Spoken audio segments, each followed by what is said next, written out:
Hello, Arrow Livers. This is Kendall Johnson.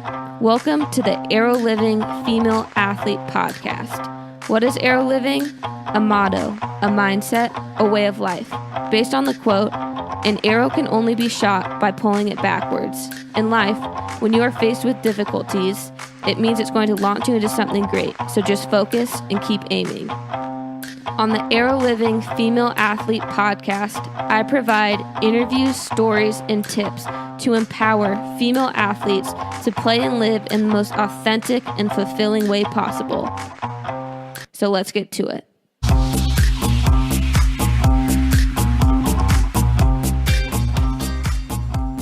Hello, Arrow Livers. This is Kendall Johnson. Welcome to the Arrow Living Female Athlete Podcast. I'm super excited about our guest today. She's someone who embodies what Arrow Living is all about, U.S. national team member Tobin Heath. Tobin has accolades longer than my grocery list. To name a few, she is known as the nutmeg queen in the soccer world. She's one of two women on the FIFA video game with 5-star skills. She's a 3-time NCAA champion at North Carolina, a 2-time Olympic gold medalist, a Women's World Cup champion. She just received the U.S. Soccer Player of the Year. She played a stint in Paris Saint-Germain in France, and she now plays in Portland. Tobin is an absolute baller and someone who feels most at home with the ball at her feet. She's a massive believer of crushing each day, and most nights she goes to bed absolutely wiped, then wakes up stoked to do it all over again. Tobin has a very distinct, free-spirited style of play, which is very representative of her personality. She's unafraid to try new things on the field and in life. In our interview, we talk about what she's thinking about after she destroys an opponent with a move down the flank, if she ever gets nervous, her favorite failure, what she wants to do after soccer, and more. There's a lot of great nuggets in here. Before I get to our conversation, if you haven't already, go over and check out arrowliving.com. There's a ton of stories, tips, and interviews featuring other incredible humans, and it's exclusively for female athletes. If you subscribe at the top of the homepage, you will be the first to know when I drop a new podcast and interview other world-class athletes and experts. Alrighty, I hope you enjoy my conversation with Tobin Heath. I want to start off, first off, thank you for being on the podcast, Tobin. You're welcome. All right, I want to start off with your hair. Okay. I feel like it's always in your face when you're playing, and I want to know, does that bother you? You sound like my mom. No, it doesn't bother me. I think it's been like that since I first started playing. My mom used to always yell at me to wear a headband because my hair was always in my eyes and, like, I would always be pushing out my face, but I think it just became, like, a habit of doing that. So I think it's just what I'm used to. I feel like if there wasn't, like, stuff, like, blocking my view, it would be kind of weird. So maybe that's what helped you with your vision.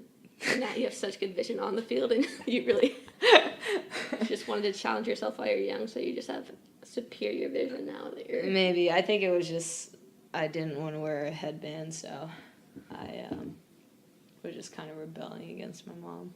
So was your mom or family... You have a brother and a sister?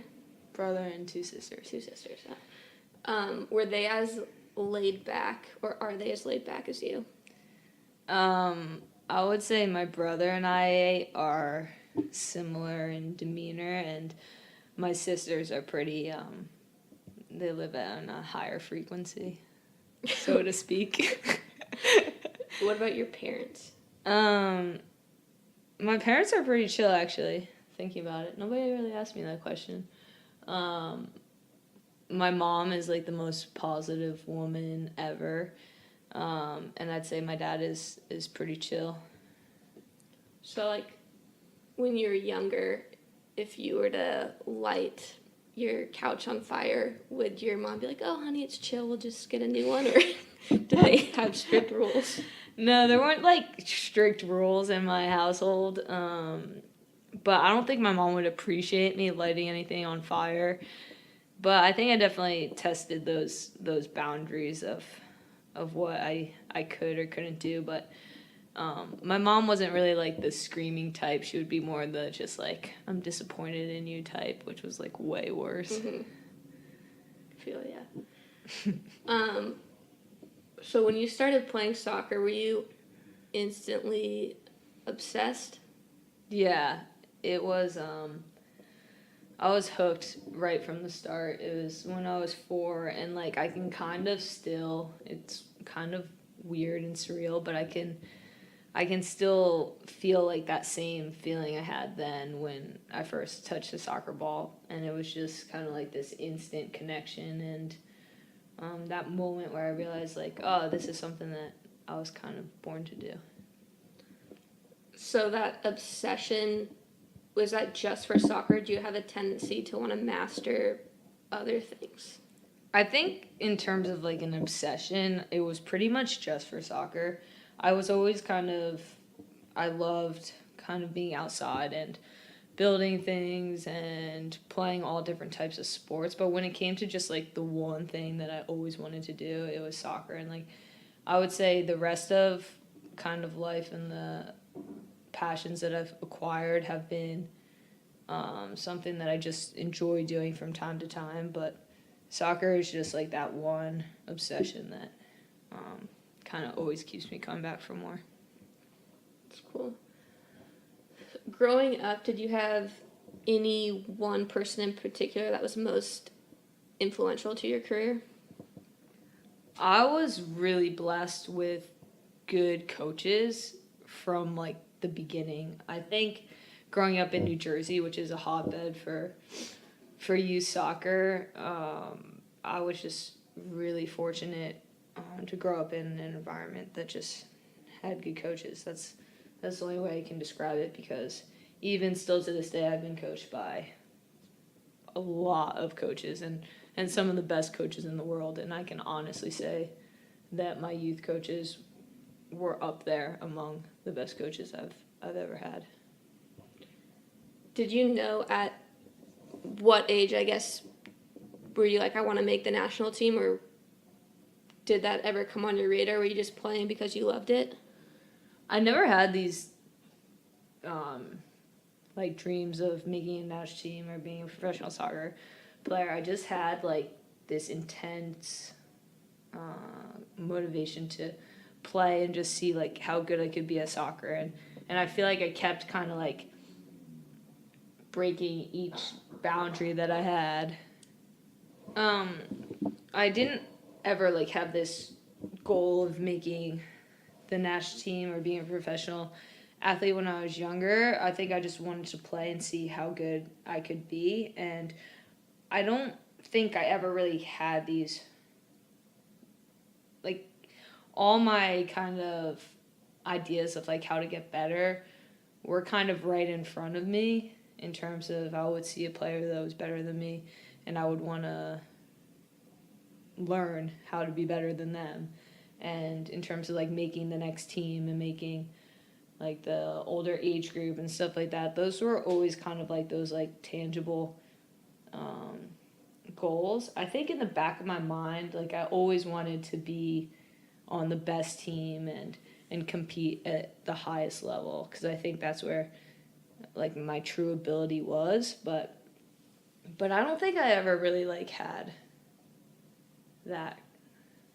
I guess a little bit, but I think my main like focus was the kind of like the here and now of where I was in football. So you basically have based your career off of just what you feel is right? Or what you feel Not necessarily. I think it's just that I was challenged in all the environments that I was growing up.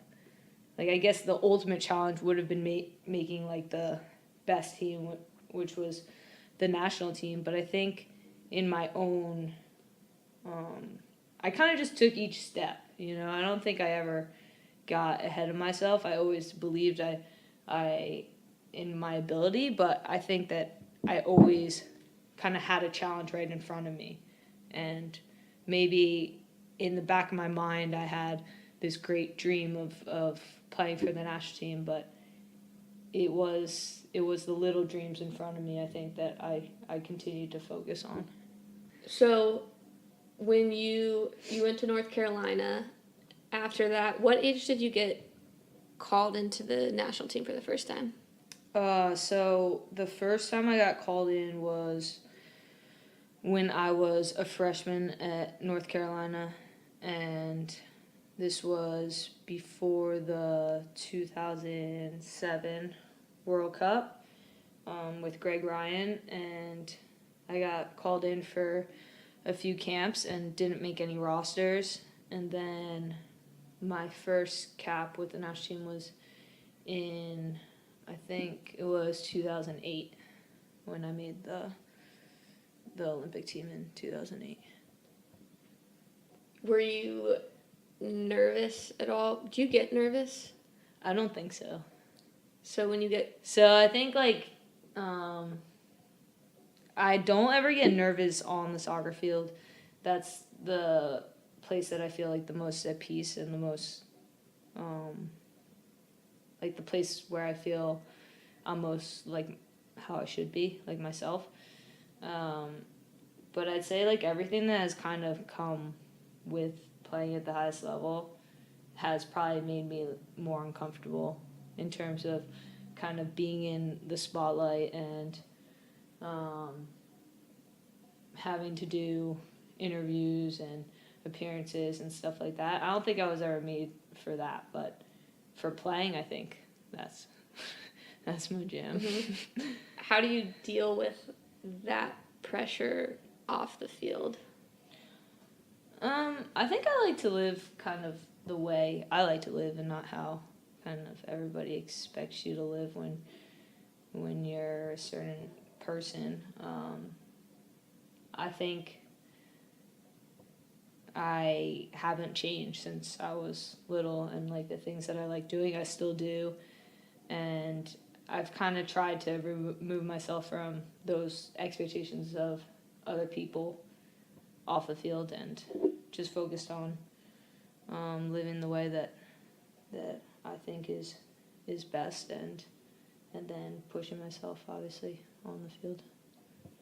So when you are playing and expressing yourself, you are not afraid to try out any sort of move. I remember last season, there's a point in the game when you legitimately like moonwalked the ball back.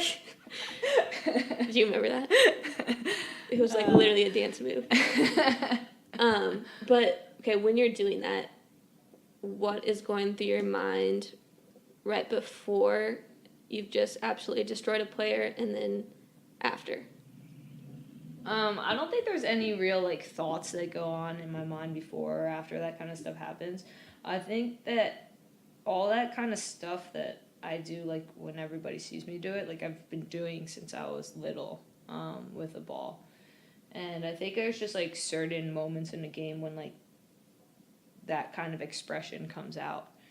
And I think it's really fun because for me, why I was so attracted to football was because there were certain players that entertained me that made me say like, wow, I want to do that, or I want to try that, and that would make me want to go out and practice and learn. And it was almost kind of, that was my motivation, was wanting to play that style of soccer that I thought was cool. And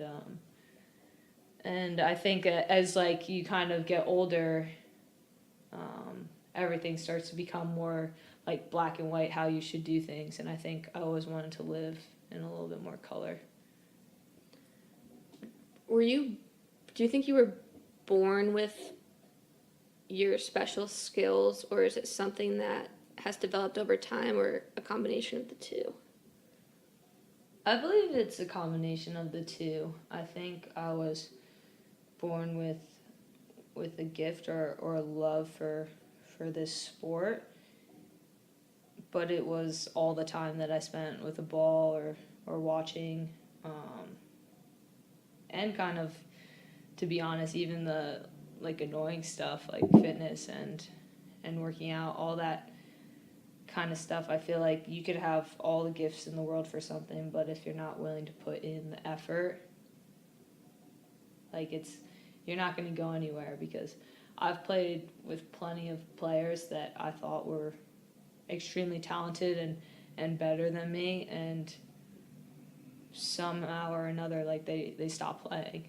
And so I think it's a really special combination that gets somebody to the highest level, but it's never the same for any player. So for me, I think all those kind of like sacrifices that people talk about making in a sport, it came easy for me because I just loved it.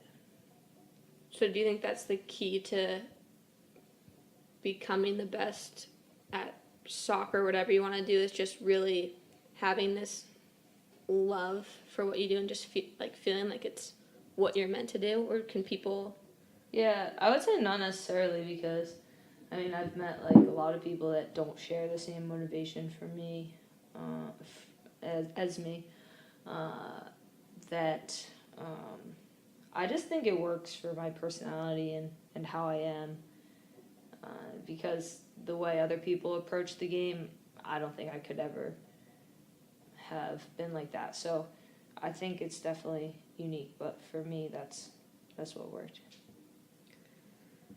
So one time last season, we were partners for warm-up, and I don't know why Allie wasn't your partner. Like, she would have not allowed that to happen, but she must have been injured or something. But we were just doing simple volleys, and I asked you what you thought of when you're doing just simple touches, and you said that you just feel the ball. What did you mean by that? I think I remember that. It's kind of like we do these things in football, like, which are the fundamentals that you've probably been doing since you were like a kid, you know, and we do them over and over again. And sometimes I feel like they become like thoughtless, where you're kind of just doing them because it's what you've like always done. And for me, like, I've always wanted to be like thoughtful about my football and not wasteful about it. And like with each like touch and stuff, like I don't want anything to be like easy or for me to just like get through something. I want it to be like a challenge. So even with like a simple thing like just doing volleys and stuff like that, I want to make sure like I set an intention for it that like makes me better, that I'm not just doing it for the sake of doing it. So maybe that's what was going on in my head. I sometimes like just do little things to challenge myself, even in like really easy situations, because I think that's like you can always get better even in like simple things. Do you try to be intentional in things besides soccer, or is everything you do with a focus in soccer, with soccer in mind? I think that's the way I like to live my life. I try to be intentional. I wish I was more intentional about certain things. I just feel like it's easy to like go through life and kind of just like react to it. And I think when you set like intention for your life, it kind of gives you like, you stop like going with just like the status quo and the norm, and you start kind of living for things that you believe in. So when you're with the national team, you guys have to travel all the time. What's it like not having a home base, and what do you consider to be home? I started traveling like kind of intensely when I was probably like about like 13. I would say like that's when I stopped really having a home. And I would say like when I first started it, it didn't really suit me. I was like a homebody. I loved, like, my mom took the best care of me possible, and I didn't really like leaving. I think my ambition always kind of won out in that fight, whether like I wanted to be at home or I wanted to be, you know, pursuing my dream of soccer, and my ambition always won. And I think so I developed like this lifestyle from a young age of of never being home and never kind of having a place. And it was like that probably up until a few years ago when I came to Portland and actually had a club, and I felt like a home here in Portland. And now it really does feel like home, and I think it was like an important time in my life to settle down, and it's a great feeling like coming back to a familiar place and having like all your stuff in one place. But it's still, obviously, the travel still gets you, and you don't really spend as much time as you would like. But for me, I think it feels weirder being at home than being away. Mm-hmm. Do you bring a specific pillow with you when you travel? No, I don't. I try to travel as light as possible. So you've won 2 Olympics, you're World Cup champion, NWSL champion, 3-time NCAA champion. Tar Heels. You just won the FIFA Player of the Year. Is there anything else that you want to accomplish before your career's over? I'd like to win another championship in Portland. And I think in terms of, I've always played on really successful clubs, and with the national team, obviously, it's just it's always been successful. And I just want to continue that. I mean, I think I never feel like I've arrived, or like literally after any like championship or anything, I never really. Somebody asked me the other day, they were like, hey, like, what does it feel like to be a world champion? And I was just like, I know it's a lame answer, but like I feel the same. Like I still have like the same motivations, the same goals. Like I don't feel like I've ever arrived somewhere. I just really just want to get back out and train and get better, because I think there's still more there, and I don't know really what like the future holds or what it's gonna look like, but I know I'm gonna like keep trying to be better in every way. And Anson Dorrance used to always say that we try and live on a never-ending ascension of life, and I never like really believed that. I was like, well, at some point you're gonna hit a wall when like you're just gonna start descending, you know. And I think I was like a little naive to when he said that, and now I think I'm starting to understand, you know. It's not just like in our athletic abilities and stuff, but you want to live a life that continues this kind of upward climb where you're always growing and always kind of looking towards that next mountain peak. And now I understand, and I think that's what I've always intended to do. So, are you someone who kind of thinks in the short term, in the sense that you just want to get better each day and don't really have, you want to win a championship, but it's more so each day I just want to keep getting better? Is that your main motivation? Yeah, I definitely live in like the here and now. I'm like very bad at knowing like what even like tomorrow brings, and I think it's definitely like a strength in kind of in playing and stuff. I know like other people are more probably like organized with their lives, but I think the day holds like enough challenges in itself to worry about. So for me, I think that's how I kind of focus like on football too. It's kind of each session at a time, and each day at a time, because you never know when things will change. And I think living like that, I'm able to be thankful for each day. And I always say that, like, I always go to bed, like, so, like, I just, like, pass out. That's how I go to bed. Like, there's no, like, struggle for me to fall asleep. And I think it's because, like, I, like, literally try and, like, crush days, Like, it's almost like I'm, like, living like it would be, like, my last day. But, like, I feel like I just try and live, like, each day, like, pretty hard in what, like, how I want to live. And then when I wake up in the morning, I'm like, yes, I get another chance to, like, have another day.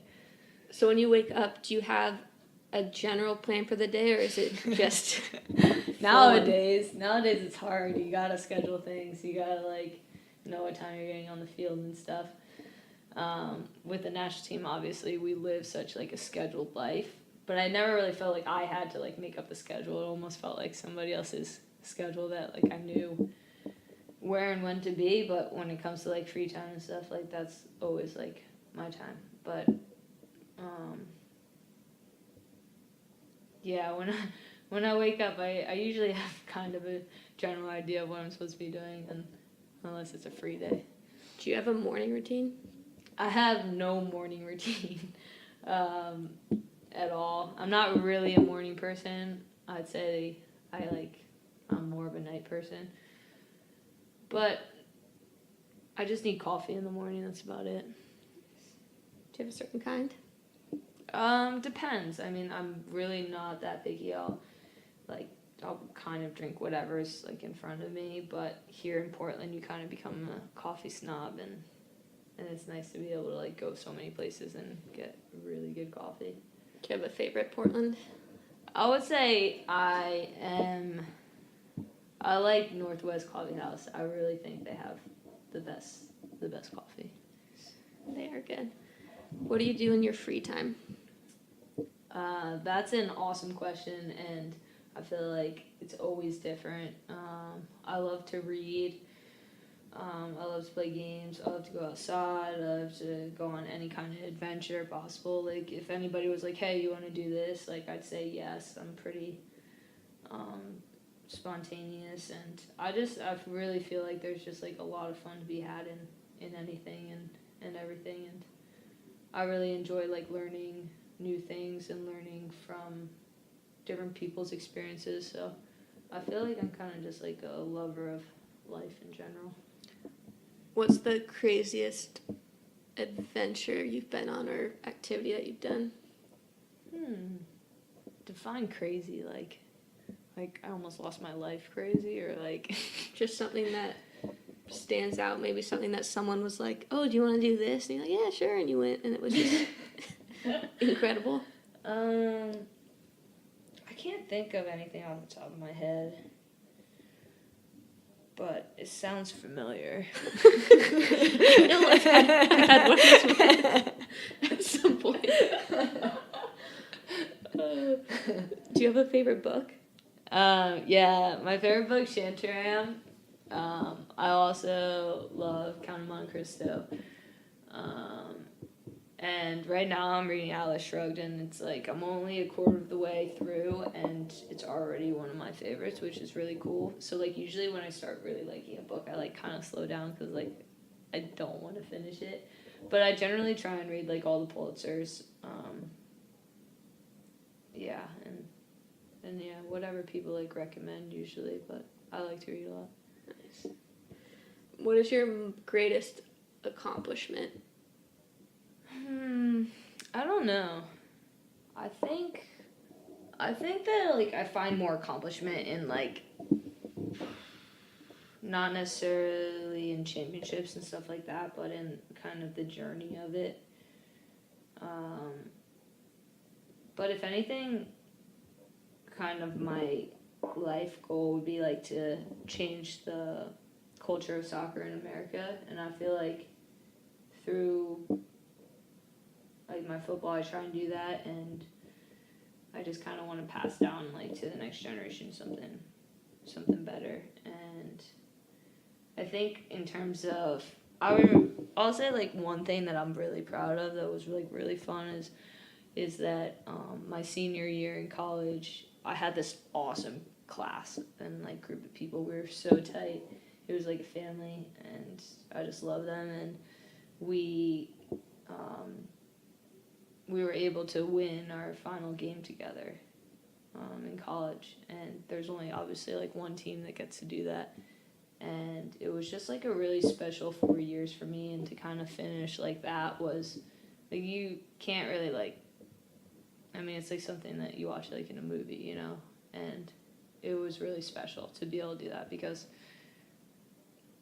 yeah, I already had an amazing experience, and just to finish it off like that, I felt like really, really lucky. It was cool. That's cool. So after you're done playing soccer, do you have any idea of what you want to do next? Yeah, so like my big goal is I mean, I already said it that I want to change the culture of soccer in America, and like I have a bunch of ideas and like how to accomplish that.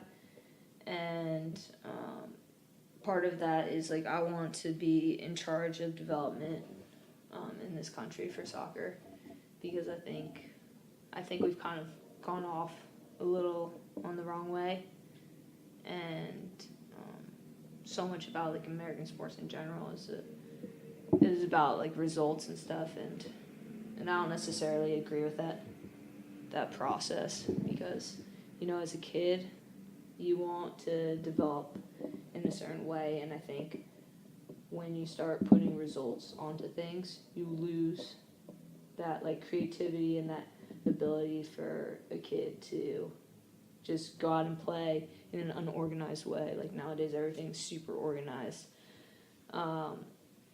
There's like this story that somebody told me that like I'm kind of using now, because I really liked it in terms of what I want to do later, and it was like from this tennis pro, and he told me he said, yeah, I was coaching soccer, like a young like kids team or whatever, and I started just messing around with the ball, and I was juggling, and the kid was like, oh my gosh, like, wow, how'd you learn to do that? And the coach said, well, believe it or not, like when I was your age, I used to play soccer every day. There was a time I played soccer every day. And the kid was like dumbfounded, and he was like, what? Like, how? But I don't understand. How is that possible? And the coach was like, yeah, like I would play soccer every day. And the kid said, but how did you get a coach for every single day? And it kind of like paints a picture of like where the sport is like in America, or like where a lot of things are, where like kids can't just go out and do things. They have to be told what to do, and that's never how I learned. So I feel like I like went through all the developmental processes. I was like really fortunate because I got picked up in the U.S. youth systems when I was younger, and I lived out like every team and stuff like that. But I never lost, I think, that other part of me that was completely separate from that process. And I think that helped, because I think the structure has to be there, but there also has to be this like kind of dream or ambition like in kids to just want to do something, and not for someone to tell them how to do it. How were you able to just stick to what you felt was right? I feel like so many people, once you have a coach or an authoritative figure, you're just naturally inclined to listen to them. Yeah, it goes back to my coaches that I had at a young age, to be honest. Like, I think they saw that maybe I was a little bit different, and instead of like trying to make me like everyone else, they allowed me to be myself. I remember like feeling encouraged to try things and to be creative, and to that was what was encouraged, and I think I really took that, and I think I kept that. And one of my youth coaches growing up, he told me a story not long ago that I guess I was dribbling too much or something, and a parent came up to him and was like, you need to tell Tobin to stop dribbling and to pass it to the other kids. And he looked at the parent and he said, no, I don't. And I know that's probably like maybe not, I think there's a balance there obviously, but I think the sentiment is that we have to give people kind of creative license to try things, and even if they're going to fail a million times, who cares? They're kids, that's the whole point, but to encourage them to keep going and keep believing. Was there ever a time that you went against what you felt was right and it didn't turn out well? Yeah, I think my problem kind of growing up in many ways was not that I lacked discipline, because I mean, I would train like all the time and stuff like that, but I don't think I necessarily was taken seriously, especially when I first like came on the national team and stuff.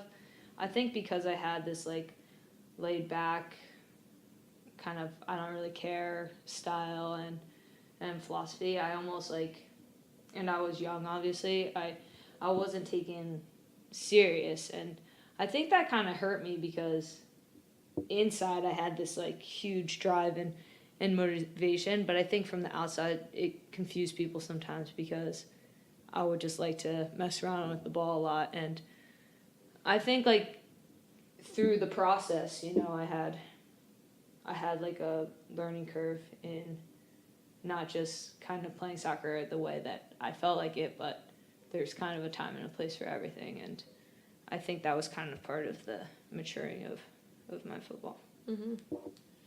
So when you say that you want to change the culture of football in America, what do you mean by that?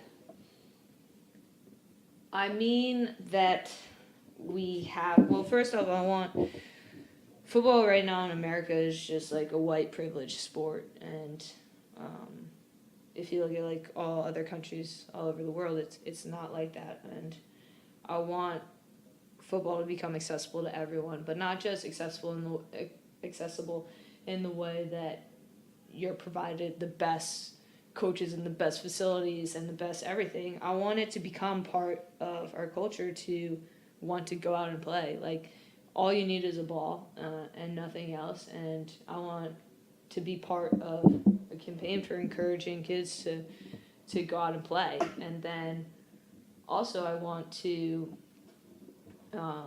create urban settings. Like, I think every single basketball court should be turned into a futsal court as well. Just to create environments that kids can play, because a lot of times there's not facilities that they feel like they can play. And I also think we have to go from being so organized to being less organized. I feel like financially it has become way less expensive for kids to play. I don't think we should have this expectation that if you're going to be like the best soccer player that you all of a sudden have to travel like across the country to play in soccer tournaments. I think it has to go more nowadays. If you're not playing on the best team in the country, nobody takes you serious, and we all know in order to be on the best team, it's a financial and a time constraint, and that I think already eliminates some of our best athletes and our best prospects. Just the structure of it sets people up to fail, and I want to set people up to succeed in the sport, and so developing a culture that enables all kids to play, and B, encourages kids to play outside an organized environment. Yeah, that'd be so cool if you could just go outside with your ball and just see a little futsal court. Totally, yeah. That'd be great. It's my favorite thing about like playing in Brazil. I just like sit when we're like busing to our training site. I just sit and I just count how many.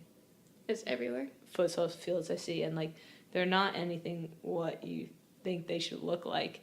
Like, it's literally like sticks looking like a goal, you know? Uh-huh. It's just, you don't need much, but you do need the passion. Yeah. Okay, just a couple more questions. What's your favorite failure? Ooh, my favorite failure.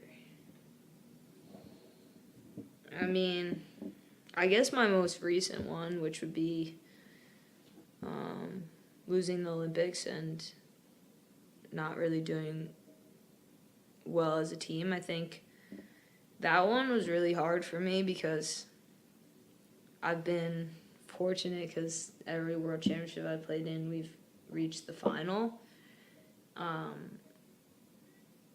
And maybe I had just assumed that was going to happen again, and it was I had a really hard time just like finishing the tournament like that. I just felt like there was just so much unfinished business, and it's so hard when you play in a world championship because now there's 2-3 years basically until you can do something like that again. So it's like all that hard work and preparation, and like I had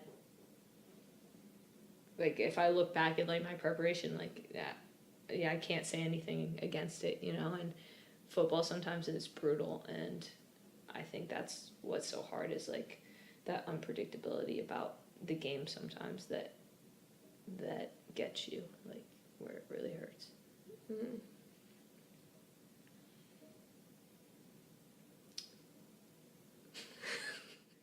On a positive note.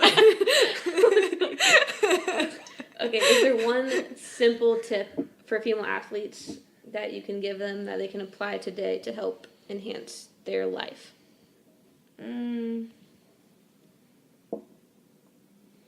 I think the tip that I would say is that just be unique to you and to your own style and to the way that you feel and see things, because somebody's always going to try to make you someone that you're not. And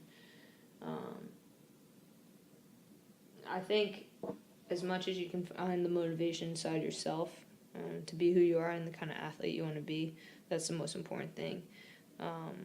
Because anytime you have a big dream of doing something, like, the bigger the dream, like, the harder it is to achieve, and there's a reason for that. So, like, whenever you feel like the dream's, like, starting to fade or something, just keep holding on and don't stop. Keep walking through it, because I really believe that, like, so much growth is found in those moments, and you get to make those choices for yourself. Amen. Holla. Do you have any last requests for the audience, and where can they find you?